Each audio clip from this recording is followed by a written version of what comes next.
I think in general people are not resistant to freedom. It's just like the idea of freedom, it could be spoiled by something else. It's usually when you talk to people, it's not like they say, well, I don't endorse freedom. It's something like but, and these buts, they are not on the experiential level. They are on a cognitive, ideological level. Hello, I am Cody Ellingham, and this is the Transformation of Value podcast. In this episode, I'm joined by Alex Martynov, a leadership coach based in Prague, originally from Ukraine. Alex founded the first website in Ukraine dedicated to Austrian economics and libertarianism, and he also has an interest in Bitcoin and freedom technology. We discuss the big questions of purpose, self-actualisation and meaning-making, as well as explore the nature of liberty and what is meant by the idea of the good life. We also talk about how psychology can be applied not only to individuals but to states and societies, and the complex relationship people may have with the idea of freedom. But really, for me, this is a moment with a friend and an incredible person, and I do hope you enjoy the conversation. If you would like to support my work and growing this show, please consider tipping some Bitcoin to the show's wallet. Otherwise, pass this episode on to a friend who you think may enjoy it. If you have any questions or feedback, please reach out. My emails are always open. hello@thetransformationofvalue.com. Otherwise, on to the show. Alex, you've been well though? How are things in Prague? Everything is nice. I mean, these months, and basically after the conference, everything is slow because people are going on vacation, so things are going slow. But now they're catching up because people are coming back and kind of more in a natural rhythm of life. Yeah, I understand. I thought we could start, please, perhaps with a background of yourself, your work in coaching, leadership, liberty, and I guess how you ended up where you are today. Well, that's a big question. I mean, I tend to think, about like this kind of primary CV and the secondary CV, and I think all of us have those. And my primary CV was basically, I've been in tech for almost 20 years. And my secondary CV is that for part of my life, it was coaching because I was very much into self-development. And I guess the reason I've got there because I think that's a very common thing for people like that, like psychotherapists, coaches. Like, I felt like something is wrong with me and I need to fix myself. So because of that, I was interested in this topic. And for quite a while, almost 10 years, I was doing it part-time. And I felt also like there's something about that really excites me. I mean, in my introverty, specific geeky way, but excites me about like helping people, having deep conversations with them. And just like with time, I was drifting more and more from my tech job, managerial job, more into kind of development and helping people find their value as well. Like your podcast is about value, and I think coaching is also about value. Like how can you help people distill what's valuable for them and align their lives with these values. Another part of my secondary CV is being libertarian. I think probably that's like with many of us, that's who I am. And when I discovered the word or the concepts or the theory, it just clicked and made a lot of sense. Probably what's a bit different for me is that I met or kind of learned about these concepts from two different streams. One was more kind of, again, self-development, philosophy, mysticism, and another from the political side. So I think the first time I've heard the word libertarianism probably was from Ron Paul around 2009, and around the same time from Robert Anton Wilson, who's a very, very different person than Ron Paul. And I think that were my two biggest influences. And I think these influences are still continue. I mean, for me, it's difficult about Ron Paul because of political stuff and kind of geopolitics of it, but I still respect him a lot. And I think these two threads, like politics, like the external aspect of liberty, but also kind of mysticism, phenomenology, psychology, that type of liberty, which was more explored by Robert Anton Wilson. and people like that, that's also excites me. So I'm walking these two separate threads in terms of being libertarian. Yeah, that's really interesting, and I guess I am curious to discuss your coaching practice today, and in particular your principles and how I guess we can look at the intellectual underpinnings for liberty. But before we get to that, I am also just curious. So I know you're based in Prague, but originally you're from Ukraine, and I'm just wondering if your time in growing up in Ukraine, your time in Prague, if that's had an impact on, I guess, on your outlook on the world, your sort of underpinnings of how you see things. Yeah. Well, I think that's an interesting point as well, because I'm not sure, maybe you've seen those memes about countries where people hate communism, and Czech Republic and Ukraine are probably among the most. I think in Ukraine it's like 99%. So, and it was not always like that, but I think from my childhood, because of my parents probably as well, I was always feeling a lot of, I wouldn't say hate, but like knowing Ukrainian history, it's hard to be a communist. It's hard for me to lean left because of all the things that were done by communists in Ukraine. I think the similar thing is here in the Czech Republic, especially like what happened in 68, the Soviet invasion. So people are very mindful of that. And I think that also affects, like, because people know like communism is not going to work, and it's strongly associated with totalitarianism and like abuse of human rights. People lean more to kind of free market. Here more, in Ukraine not as much. I guess when I was growing up, what was natural is to be kind of pro-European for me and people like myself, to be more kind of like a social democrat type of thing, kind of center to the left or something like this. But also, I think free market ideas were quite natural for me to accept, but they are not as much, I would say, accepted in Ukraine, at least kind of on a theoretical level. So maybe in terms of their actions, and I think that's the worldwide story. Like when people act, they act in their self-interest and they're more free market oriented. But in terms of the theory that they accept, and Chris Argyris, organizational theorist, he talks about like espoused values and values in action. So a lot of people espouse more kind of socialist ideas, but when they act, they want to protect their property, they want to protect their interests. Am I answering your question? This is good. No, this is great. Don't worry about it. Yeah. I love this kind of stuff because I guess pulling on that thread, the reason I ask about that is because there is these sort of two things going on. There's the coaching and sort of keen to dive into that and your work in that space and the libertarianism, and then understanding, I guess, what we've talked about previously in terms of your basis for person-centered philosophy and how you approach, personal development and coaching. It seems as if there's some connections and overlap there. And if I may quote Carl Rogers, you talk about in our philosophy, one in which respect for the individual is upmost. And it seems as if there's maybe some sort of overlap here between how you can help someone achieve their best and, how states can kind of push that down as well. So, I'm keen to throw that to you. Like, how do you see the relationship between people and state? Yeah. Well, I think the whole big, huge underlying assumption between statism is that we cannot trust people, therefore we need to make them do the right things. So basically it's lack of trust in the human being and lack in trust in their capacity to being able to direct their lives in the right direction. So that's kind of, if someone assumes that, it's kind of natural that, of course, then certain actions will follow.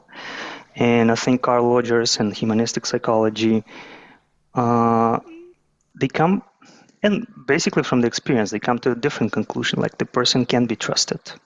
And the change and the self-development happens when we trust the person to be who they are, or trust them as a becoming process of some kind of a realization of their potential. And of course, state, in a way, is violence and coercion. and it's coercion based on a certain version. So we need to coerce people into certain kind of behavior. We don't trust their innate behaviors.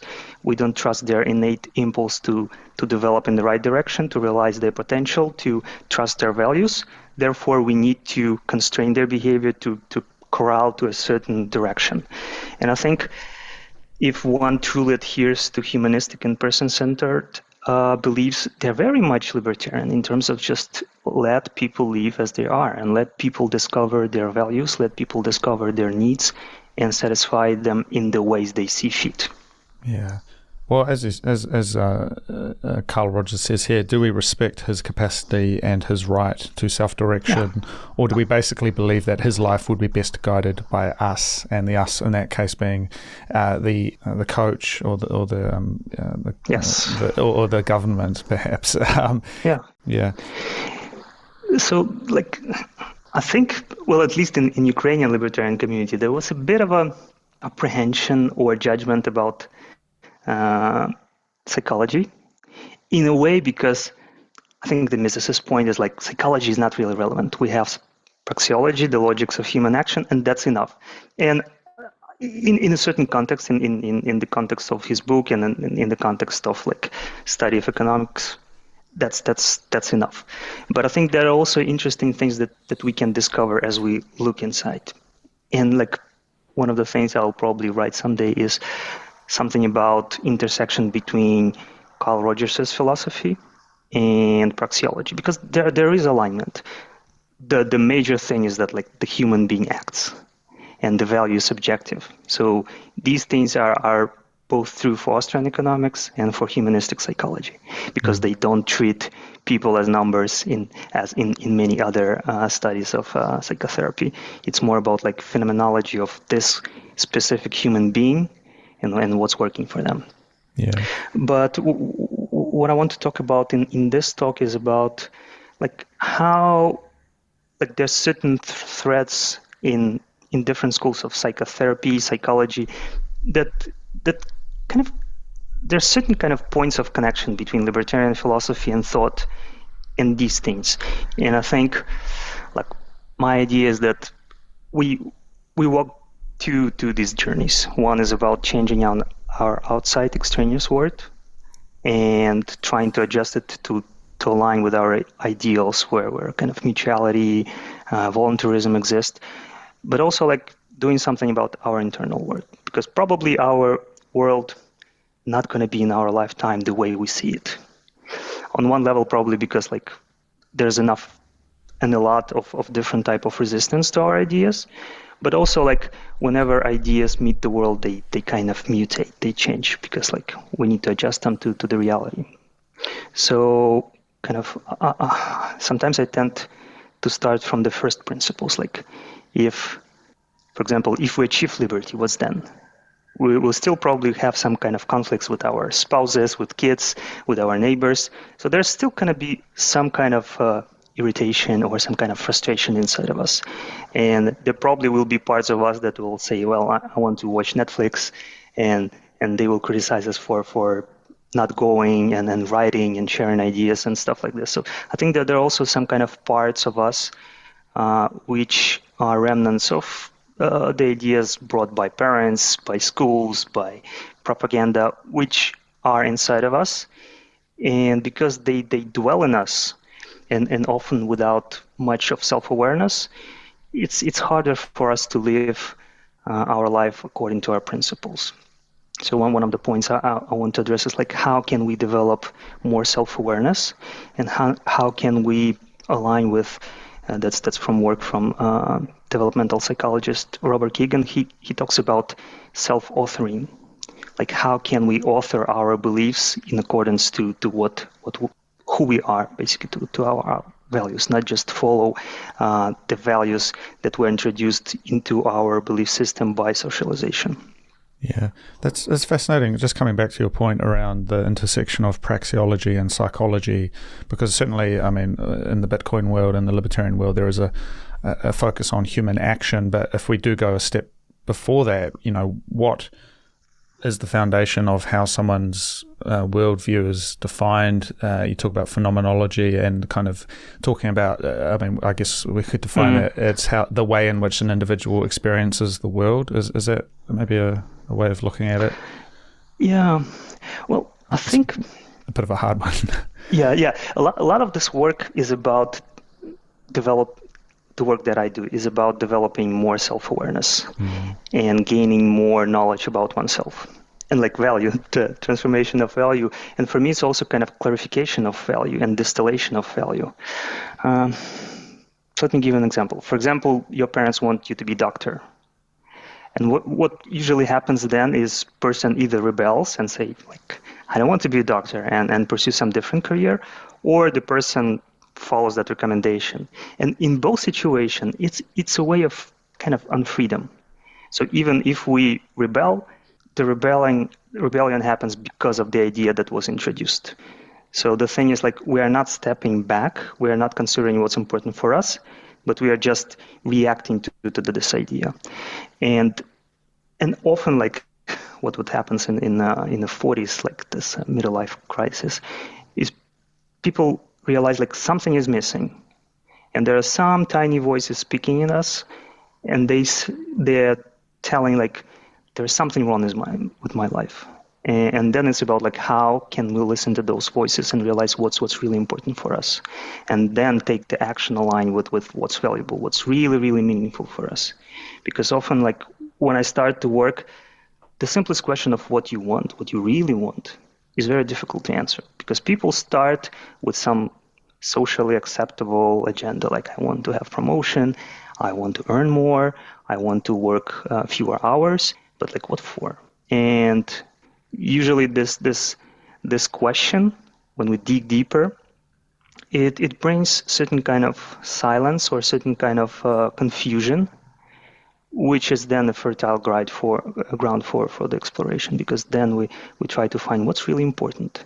And I think partially, at least that's kind of my working assumption, is why this is happening is because in our childhood, in our teens, we were taught not to trust ourselves. So of course, if you have like a decade, 2 decades of different teachers and important adults saying like, this is the thing that you need to do. Don't look inside. Don't trust your feelings. Don't trust your needs. Of course, kind of the social things, social pressures, they override our internal needs. And then we need to spend sometimes decades to find out what's really there. Who am I? What do I need in my life? And this process is about like finding what's valuable and kind of what's valuable. It's something that we desire. Like, what do we desire? What do we need from this life? And then take an action aligned with that. I think where not praxeology is lacking, but kind of where that analysis stops is that it seems like individual is like a whole human being. But I think the problem is like there is so much complexity inside of us. There are different needs at different times in different contexts with different people.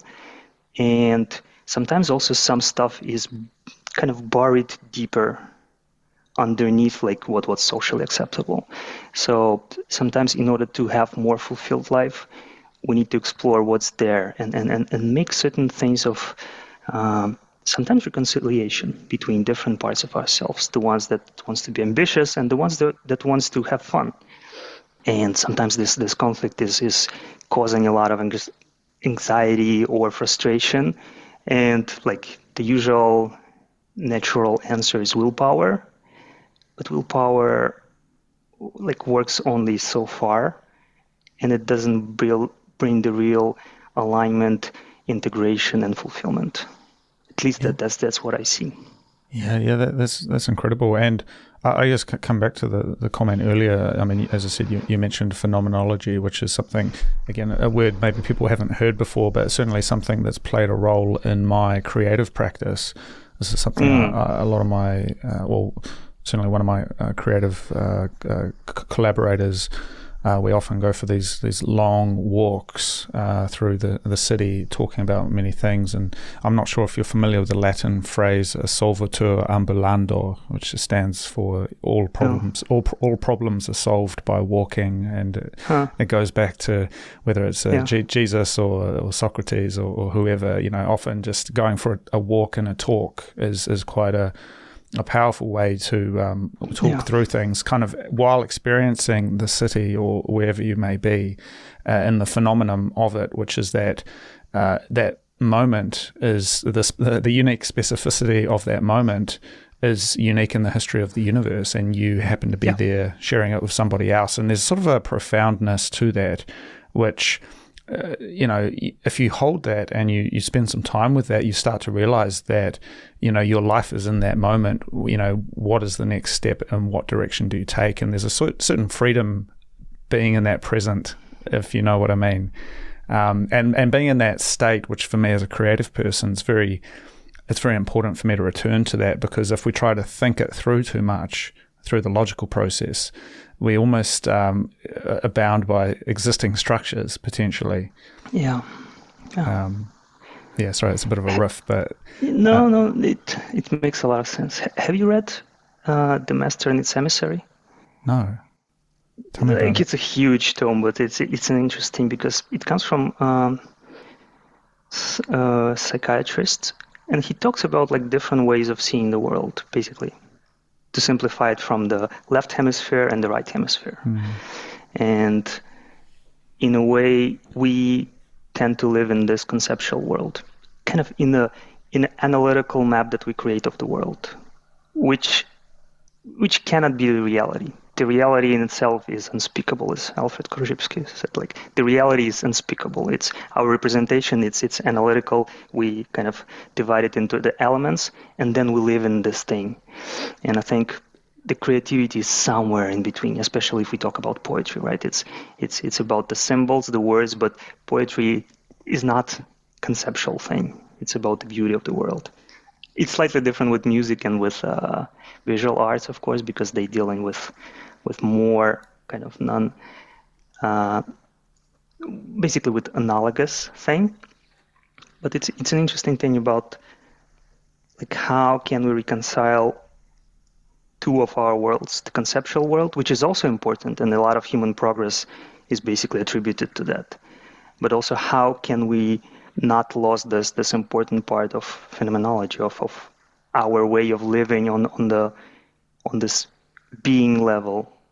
Yeah, and I think that's perhaps something. I mean, I do have some broader criticisms of, I guess, the contemporary world, where there's sort of this great black hole of modern technology, social media. It kind of gets in the way of that phenomenological experience of the world, the being in the moment, to put it simply, I guess. And that seems as well. There's sort of it's kind of a virtualization of human connectivity, where you're talking to someone on your phone, you're not there with them, and I'm wondering whether that also sort of plays into this superstructure of how modern society, and again coming back to the state and liberty, how that is all connected potentially. Yeah, probably state has to do it. The society definitely has to do it. I think it also has to do with the language and thinking and our assumptions about language and thinking. Because basically what happens is that we have the experience, and I'm trying to summarize Alfred Korzybski's work, which is 900 pages. But there's an unspeakable world, the world of unspeakable experiences, and there are abstractions, the symbols, the words. And what happens is sometimes we lose touch with the primary unspeakable world, but we navigate it basically mostly by the concepts. So we stop living in the real world as if we are closing our eyes, and we just live in the world of the concepts, and concepts guide our thinking. And that's the basic thing. You say socialism and capitalism, and people are already triggered. And you don't see a human being in front of you anymore, because you are so much triggered. Korzybski called it semantic disturbance. Semantic disturbance brought by these words are so big, so we are basically cannot listen anymore to another human being. And I mean, our opponents as well, they do the same thing. But and I think what you mentioned about the podcast that you had, like you were able to be with a human being as a real human being, without the facade, without the role, without the mask that they might have wore if they were in this previous role. And I think when we come to the being of real human beings, when the conversation happens, when the dialogue happens, the understanding comes up. Because like capitalism, free market, socialism, they are abstractions. They're not the real things.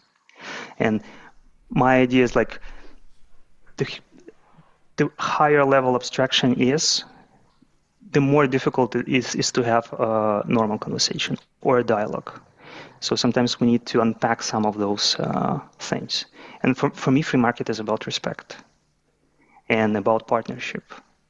And kind of when we step down a level, I think it's easier for people to explain those things through respect. Like, I respect what you do. We exchange. There's mutuality. There's reciprocity. There's respect. It's easier because like people do not hold those semantic attachments to those huge concepts, because then the dialogue stops. I think. Yeah, well, again, coming back to the kind of the concept of walking, or even going more physical, sports or anything where it's even non-verbal, you can be, the kind of camaraderie of a sports team, for example, is, quite a powerful bond, and you may never really talk to them in any great length. Yes. And so there's something there as well about the kind of the physical presence, or the praxis of being, where just happening to be in the same room as somebody, it actually kind of really helps. And in this contemporary world of digital communication and everything, it's like we lose perhaps that sort of, I guess, spiritual or kind of less verbalized connectivity, where it's about how you feel about, the sounds and the texture and all of that stuff. It's kind of been, it's certainly the mainstream of communication is verbal in nature, very analytical. It's maybe post-Enlightenment science, sort of modernity kind of a concept, potentially. Yeah. Well, I think what I've noticed, because my work is often online, 99% of it online, but it's also possible to be present with another human being. It's different, definitely, and certain cues are not available. You can see their legs, for example, how they move. But presence is possible, and depth of human connection, the human encounter, is also possible online. I think probably what can be an obstacle is that instrumental way of viewing communication, especially online, because usually you get online to solve certain things, to do certain things, and you don't treat it as you say, you are not aware, you're not present to the deeper texture of human connection, even kind of not in the presence of this human being. So like silence, right? People who work in the corporate world, they don't have silences in the meetings, but silences are very important to accentuate certain ideas, or even to let think. And this is not available in typical online communication, face-to-face as well, often. Yeah, I know what you mean. The sort of speed of it, the kind of the compression. It serves its purpose, but you lose something along the way. And I guess this sort of leads me on to something I did want to expand on. So I thought, I know a lot of your work is informed by Carl Rogers. So I thought maybe we could just start perhaps just with a little bit more of the history of Carl Rogers and that sort of framework of thinking, and then getting into the idea of the good life, if that's okay. But yeah, maybe just starting off with Carl Rogers and your connection to his work. Well, to be honest, I wouldn't say my work is informed that much by him. Okay. So kind of I discovered him a bit later, after my first coaching school. But I feel like there's so much alignment in terms of my libertarian values, what I do as a coach. And I think there's so much depth in his work, and also so like the human that he is, and even his writing, you explore some of it. Like he writes as a human being, not as a scholar, not as a academic. So I think in a way his school of thought is somewhat similar to Austrian because it was not very accepted academically in academic world. Namely, basically because like his idea, like experts don't know what to do. And the work of psychotherapists is to create conditions for a human being to grow. And of course, experts were a bit baffled and resistant to this idea. So it didn't find that much responsiveness in an academic world. But in terms of his life, I think what's important to say is that his work is very American, or let's say New World in nature, especially if we think about the last century in Europe, like world wars, lots of tragedies. And I think the American or New World, at least the way I see it, was more optimistic. And his work is more optimistic, he has more belief in the nature of the human being. And basically he started first working with children as a typical psychologist of his days. And what he was trying to do is to like persuade them to do the right things. As an expert, he considered, oh, I diagnose, I notice something, and I want to persuade them to do the right things. And obviously what he noticed, and then we all know that like advice doesn't work. People do not change because someone offers them wisdom or nice guidance. And from that he started exploring this hypothesis of like what leads to the change. And he found several conditions, but the most important among them is providing unconditional positive regard, or to speak it more plainly, care for this human being, prizing the individual, as he was saying. Another thing is empathetic understanding. So trying to understand like how this person views their world from their point of view. So basically trying, it's not possible, but trying as much as possible to step into their reality, into their phenomenological world. And the third one is being genuine. So not wearing the mask, not being in the role of expert, the psychotherapist, but showing your real side, or at least not hiding something. Like if you're frustrated, not trying to hide that you're frustrated. If you're bored, not trying to hide that you are bored. So basically, with lots of rigorous study, and basically he was the first person who rigorously studied the process of psychotherapy. He was started with doing recordings in 40s and 50s, which of course technologically was not that easy back then, but he was studying these psychotherapeutic sessions, making transcriptions and making hypotheses about like what happens here, if we do this thing here, what happens. And basically he and his team distilled those conditions based on a lot of research. And basically these three conditions, and they were very important for the process of psychotherapy, but then his work continued to explore like how these ideas can work in other contexts as well. In his work as a professor, like what can he do with his students to basically use these similar ideas. And then he wrote books about like family life, how it could be applied there, about politics. It's interesting work. It's not fully libertarian, but I think his ideas very much aligned about like the power and trying to grasp power of over the individual. I think that's very aligned with how libertarians see the state as well. So his idea was that these are just the rules of good communication. So these principles are generic. They work in the communication in general, and psychotherapy is just a specific case of that. So basically, if parents provide the same qualities to the child will flourish. If teachers provide these qualities to the students flourish. If managers and leaders provide this thing to their people, to their teams, the teams will flourish. And later in his life, he explored the ideas like how can we do the same thing in terms of international conflicts, and how can we explore conflicts like in South Africa. He was instrumental also in exploring the conflicts in Northern Ireland.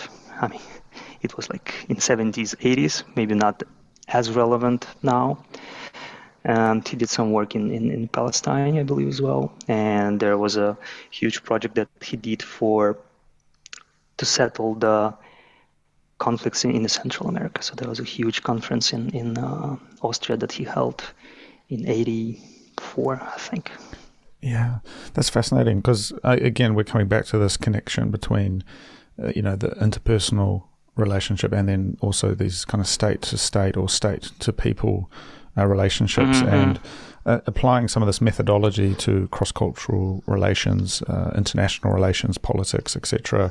It's very interesting, especially as we enter into kind of interesting times, though I guess arguably always everything is interesting. But in particular, where we are today, Alex, a changing world order potentially. And on the other side of that is an opportunity for an expansion of the human self-understanding and the human project more broadly in the same vein as the Enlightenment or other historical moments. Yeah. I think you're right, because like there are always conflicts, there are always wars. Like for me as Ukrainian, probably I definitely hurt by what's happening, but I still try to remain optimistic. And in a way, when the full-fledged conflicts broke out in 22, that's what I did. I worked with my coach to understand like what's important for me. The question I started with, like, if Ukraine is wiped out, what will still be important? It's kind of trying to look at those first principles, like what then would be important, and then I realized like there are values that I adhere to no matter who I am, like what happens to my nation or to my people or to my language or to my culture, and like things like beauty, love, prosperity, connection, respect. These are important no matter what happens historically. And I think that's probably what I see as my vision. Like, how can I, with kind of my small capabilities, to bring more of that into the world, more appreciation of beauty, more love. And I think the ideas of Carl Rogers, basically you can rephrase them as love, because you provide loving acceptance to someone, and that helps them become who they are. And I think that's kind of the work of Martin Buber, if you know about like I, thou, I, it. So basically I, thou is treating another human being with connection as if like wholeness, that they're kind of sacredness of this human being. And for me, that's love.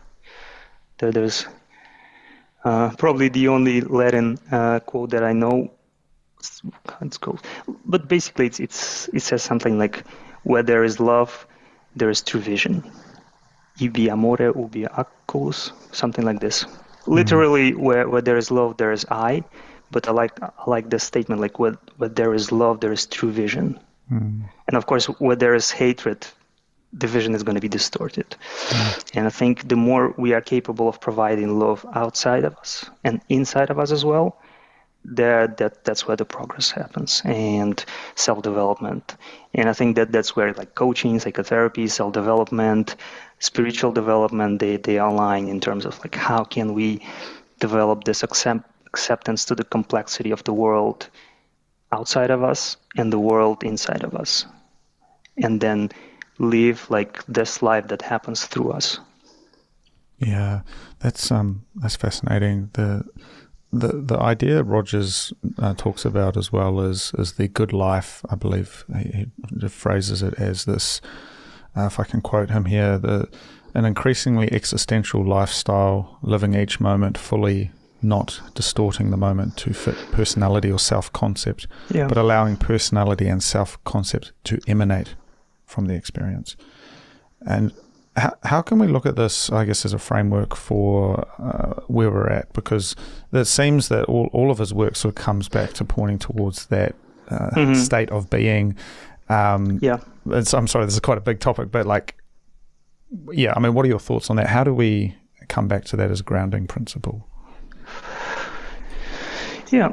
Well, you probably noticed that there's a lot of alignment with Buddhist Zen ideas in that quote, and in general in his approach and how he describes the results of psychotherapy. Like one way to to think of it is basically coming down from this conceptual world in our head into the experiential level, and living life that is happening, not the life that we describe it to be. On some level, it means also letting go of our ideology, and not necessarily ideology politically, but ideology in any type of sense, kind of the principles, the verbal stuff which describes the world and that we adhere to so deeply that it's hard for us to be in the moment. I think in kind of many spiritual traditions, like the basic conflict is about like attachment to what we want to have and resistance to what is there. Like I feel pain and I want to be happy. And like attachment to this vision is the cause of suffering, according to Buddha. So I think in that way, Rogers' ideas are very Buddhist. And I think any type of ideas about human being, they come to the same kind of set of ideas. So in a way, I think as a practice, some kind of meditation is helpful. Like how can we observe what is there? And usually what happens is that when we observe what is there, it's not only what is there, there's reaction to what is there. Like I hurt and I'm angry. I'm afraid and I will keep my face. So there's like our level of being and there's some kind of reaction to being. And sometimes we resist the first level, sometimes we resist the second level or layer, or sometimes there are many more layers and we resist one of them. And I think that the first step is to notice whatever layer that you are able to notice and accepting that. And like in a way, I see it the same way as kind of person-centered psychotherapy, like providing acceptance, empathy, and genuineness to whatever you notice in yourself. So for example, if I'm a bit nervous recording this interview, so I'm noticing that in me, and what can I do? I can resist it and say like, Alex, grow up, nothing special is happening. But like on my experiential level, I notice something is happening to my nervous system. And the more I resist it, the more power it has over me. Kind of what we tend to resist, it persists. So like, how can I provide more acceptance to, okay, so I'm noticing like maybe my heartbeat is increasing, maybe I'm blushing a bit, something else. So like, how can I be with the reality of that? And in a way, it's reality. Like if I try to resist it, it means that I'm fooling myself. And a lot of people are doing that, not because they want to, but it's just like a natural thing for us to don't like something in us and like have certain secrets hidden, like the shadow. Certain things are pushed away and we don't want to look at them. But then they influence our life. Then we see them in others and we resist that even more because we prohibit it inside ourselves. Yeah, no, I understand. And I do think I would have loved to have done this conversation in person. I feel like we're doing. We had a great conversation in person as well. We did. No, but I mean, it's good to record it because we are going through this phenomenological thing where both of us are trying to make it work on other sides of the world, and it's curious because I notice it in myself. There's a certain way of talking that's different. Yes. Just the act of knowing that you're being recorded changes your response to it. Yeah. And like you also mentioned movement. Movement is important. I just did this with my hand, not knowingly, not wittingly, but like there's a lot of research about like movement and thinking.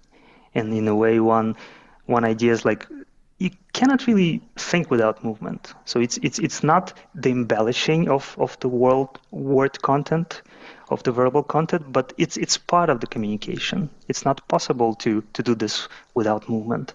And I think this kind of idea of separating the world, the ideas, the conceptual world from the experiential is also like, it may happen in coaching because like some coaching is very rational, like, okay, let's plan stuff, let's discuss ideas, let's find the real cause. Cause is also a big theme. But then kind of you neglect all the experiential aspects, like the the environment and the movement in the environment, because a lot of time we have insights, and like often I coach when I stand, so I sit right now, but often I do offer some kind of movement, because it's very simple in a way, but sometimes when you invite person to even just move a bit farther, well, kind of the phenomenological world is changing, and something is different, because sometimes when your problem is created right here in front of your laptop, kind of when you move slightly this way, you can observe it differently. And as you mentioned, when you walk and talk and think, it's a different process when you kind of constrain sit in your chair and think. Well, along those lines, recently I've joined this project that does Bitcoin walks, and they're sort of just an open source concept. But I started one in Kamakura, where I am, which is also interestingly a big site of Buddhism in Japan. And we did a meetup a couple of weeks ago, Alex, and it was just so nice. I met with a bunch of Bitcoiners, and we went for this walk through the forests and the bamboo groves, and past the temples and through the cemetery. And it was just such an interesting phenomenological experience to talk about these concepts in the way of Socrates, right? Sort of wandering through the world in a way which wouldn't take place on a Telegram chat or even in a Zoom call. You know, it was much more real, and I had feedback from people that it was really quite profound for them, which speaks to me, again, coming back to these connections between libertarianism, kind of Bitcoin as kind of a technical tool, but it's also been packaged up, I think, with a lot of this stuff. Maybe it isn't explicitly talked about, but a lot of the stuff we've talked about today, I think people are beginning to realize the touch grass kind of concept. It sort of is so important in this kind of crazy world we're in at the moment. Yeah.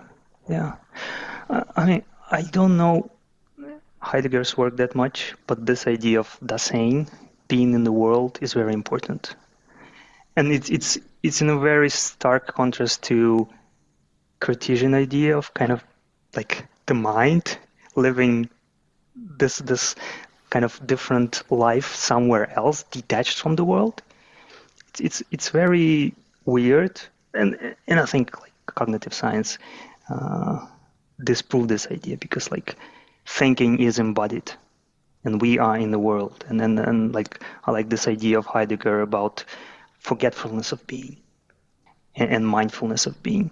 So a lot of times we are just in routine, we're rushing, we're running, and we forget that we are living beings with bodies, like even to go to the toilet sometimes, or to have a snack.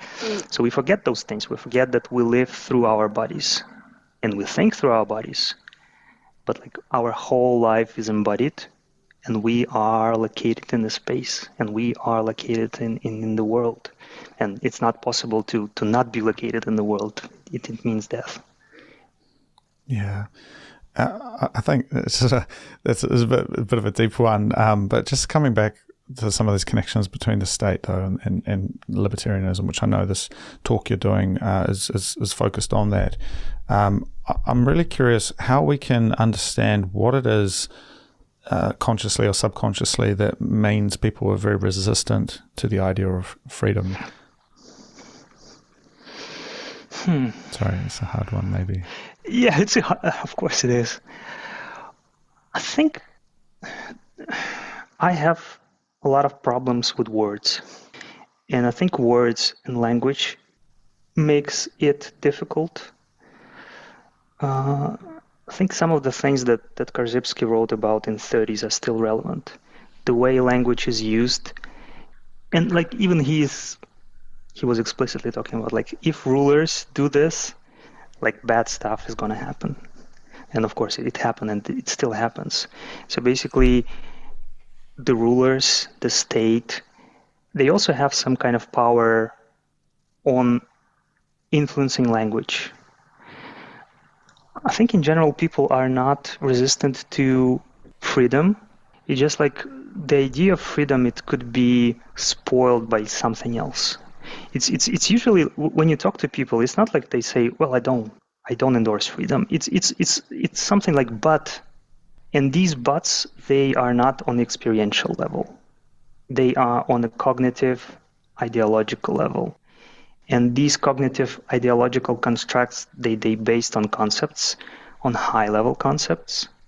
Because like experientially, most of the things that states and governments are allowed to do, we would not allow ourselves to do this to our fellow human beings.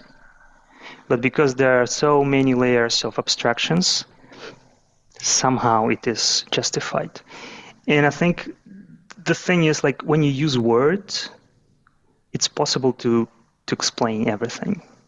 And I think the way state uses language is creating these concepts detached from the experience. And like, because we are not living in experience, it's very easy to do. Because when you have a lower level abstraction, it's much easier to confirm it or disconfirm it by going and checking in with your internal experience. But even the concepts as inflation, it's difficult to confirm it. I mean, you see the prices, but it's difficult to confirm it with your sensations. You don't have sensation for freedom. You don't have the organ of sense to sense that. So basically all of that comes through our mind, and it's very easy to fool our minds. Yeah, that's incredible. And we all saw that, right? Like societies crumble under propaganda. Yeah. I find that just what you just said, though, we don't have an organ for sensing inflation or for sensing freedom, for example.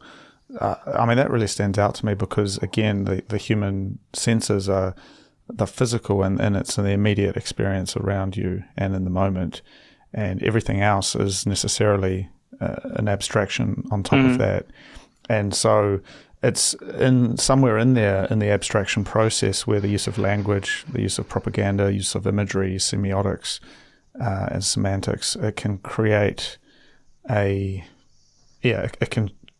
different affect for what the thing is supposed to actually be if you were to somehow show it, if you could. It's sort of the same thing can mean two things at the same time, to put it simply, I guess, or many things at the same time. Yeah. And or nothing. Or nothing. And maybe this is where some of the core issues arise from, because if we were to take this, further, we can assume that everybody is, generally speaking, on the same page in terms of they're humans with human needs, and so everything. That is actually against anything that's anti-human is obviously something you should be against. But you can propagandize it and conceptualize it to make people want the thing that's anti-human potentially.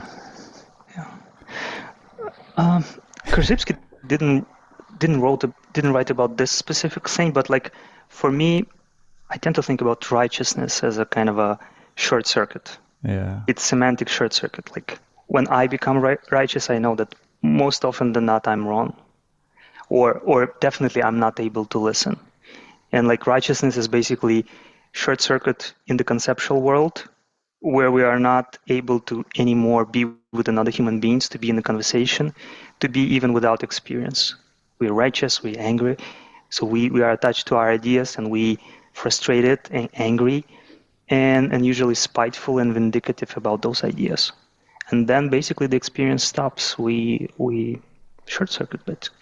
That's interesting you mentioned that, because I certainly, as I mentioned before, I had a lot of, big things happen with the show lately and talking about Bitcoin and kind of economics, and, talking about something that is simultaneously extremely real in terms of physical resources, as in the study of economics, but then also incredibly conceptual and abstract.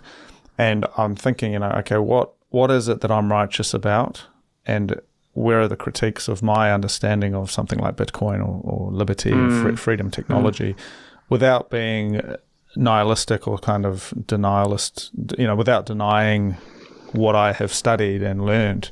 It's kind of a hard one, because, you can become a talking head very easily and just be talking about the same stuff. And again, it is all just concepts.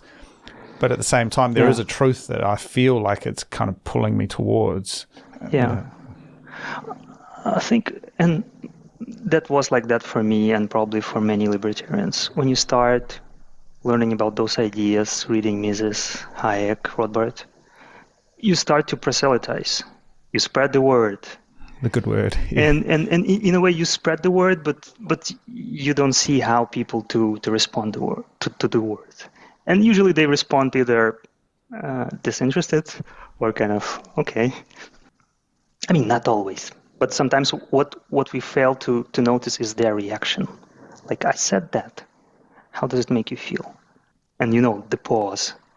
And you create the space for them to digest this small bit and to respond to it. And you don't squash their response. You respond to their response. And then there's a dialogue. Because if you only preach, like, who likes to be preached? Yeah. Yeah, and I mean, this is sort of the classic story, though, is, the Austrian economics ideas, they've always been heterodox and outside of the, the mainstream discourse. And it's sort of, it doesn't mean that there isn't a mathematical reality to it, though, that there isn't some sort of truth in a sense. And I guess, I mean, we're just talking high-level stuff, but like, when you do come back to the mathematics, and this is maybe more Platonic thing, or Socratic thing, where mathematics is kind of an absolute that you maybe can't feel it, but we can prove it, and it's always and everywhere correct. And so it is an abstraction, but it is most definitely correct. I mean, what the gap between those two things? I mean, how do we? I think he refers to it as the line in the Republic, sort of the things that are abstract and true, and then the things that are real and visible. Is sort of the divide between them. I mean, what are your thoughts on that? Well, have you read Zen of Motorcycle Maintenance? Oh, the art of Zen and motorcycle maintenance. Yeah. That's about it, and he talks about quality as something, almost as if, at least that's my interpretation, almost as a film between this conceptual world and the experiential world. I also think about poetry and love as also things between. So I think the art is definitely there to connect those things, abstractions and reality. Poetry is definitely there, for me at least, because it is able to kind of remain on this conceptual symbolic side of things, but also speak to or invite certain things from the experiential world, especially experiential world of another person. So we kind of may assume what this person felt when they were writing this. I talk about Krzyzewski a lot, but he has this idea of consciousness of abstraction. And when you talk about it, it seems very natural. And his idea is that everything is abstraction. When we speak, we engage in theory, because every word is a hypothesis about something. It's not the object itself. It's a reduction. And the way we reduce the world to the word is basically making a theory. And his idea is like, we cannot fight it. It's not about finding the right words. The right words do not exist. But what we need to be able to is to be conscious that we are abstracting. So not clinging to the abstractions and symbols and concepts that much, and know that they are only tools and not become the slave of the tool. Yeah, I understand. Man, we're going deep, man. I wish we were there in person. Back in Prague. Many miles between us. Yeah.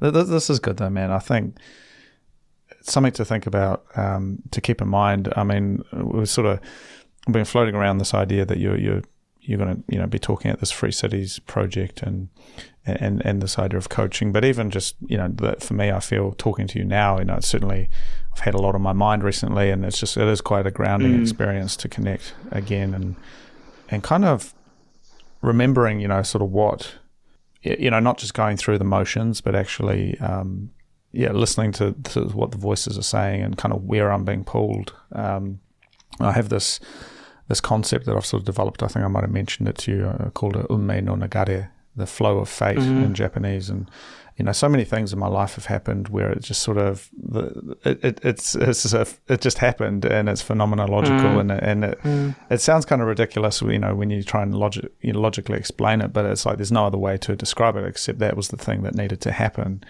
And all too often we try and overwrite that experience or that intuition, perhaps you could call it, the heart, and we put sort of barriers up. But I think coming back to Carl Rogers' good life concept, just living in that moment and kind of feeling it out and being experiential is certainly a powerful space to exist in. And then every now and then dipping back into the banal world of the concept where maybe we do our day-to-day work. But I don't have much else to add, actually. Sorry. There's a question that I like, and I use it not to find an answer because there's none, or the answer is experiential rather than verbal. It's about how can I experience reality in a profoundly satisfying way. And I think even all the things that we think of or do in terms of how can we bring more liberty is about like how that will change our experience of life. Because, okay, I will see more liberty, it will change something inside of me.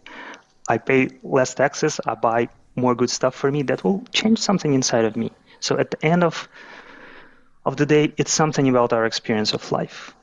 And kind of my idea is like, how can we do these processes simultaneously? Like, how can we work on external world, but also try to cultivate the kind of being in the world that I want right now in this moment? Yeah. Not waiting for the condition, like when this happens, then I will be happy. Yeah, there's a certain, excuse me, there's a certain way of being that I've sort of thought about, this kind of liminal state, kind of, you could call it dreamlike almost, where, and again, you mentioned the righteousness before, and maybe we have slightly different takes on it, but for me, there's a certain correctness, and you could call it righteousness, that I feel in certain times when I have a presence and a state where everything is just right. And I don't know if we would call that righteousness, but it just, you know that it's okay. Do you know what I mean? Yes. Yeah. For sure. It's like with a difficult decision, right? Yeah. Sometimes you think over and over and it just clicks. Yeah. Like, you know that's the right thing to do. Yeah. And whenever I come into that experience that everything is okay, I find it a profoundly liberating experience. And we talk about liberty, but it's like, that was the right thing to do. And deep down that it was the right thing. And if you've made mistakes in the past, even reconciling that or, atoning for that is also quite important, because that is the thing you needed to do. And so for me, that is this sort of sense of righteousness, that there is a way. And then I guess that sort of is susceptible though to being brought up into the conceptual level, where it is why I want to then talk about that and I want to share that with others. And maybe that's where maybe issues arise potentially. I'm not sure. Yeah. Well, I guess like we can use the word righteous in different meanings as well, because like I think originally it didn't mean the kind of thing that I mentioned. Probably it's more kind of a almost sarcastic way of talking about righteousness, kind of when people are triggered by their ideals. Well, you can think of Cultural Revolution, for example, in China, right? People were very righteous about torturing and murdering and demolishing the previous way of things. But I think if there's righteousness and there's also love, I think if love is denied, the righteousness can be distorted to something very horrible. But if there is righteousness and there's respect and love, and I mean, I'm not that much into religion, but like think of Christ. He had certain ideas, but he was not attacking people with them. He was very accepting and loving. So I think when righteousness can be combined with love, respect for another human being, then nothing bad about it per se. Yeah, and I guess just maybe one final thing, talking about rhetoric and the art of the dialogue. There's this concept of the Carl Rogers method for argument, involving each side restating the other's position to the satisfaction of the other. Sort of, we could call it sort of steel manning in modern parlance. But I thought that was very interesting as a way to avoid talking over each other. I mean, what are your thoughts just on day-to-day business relations, etc., using something like that?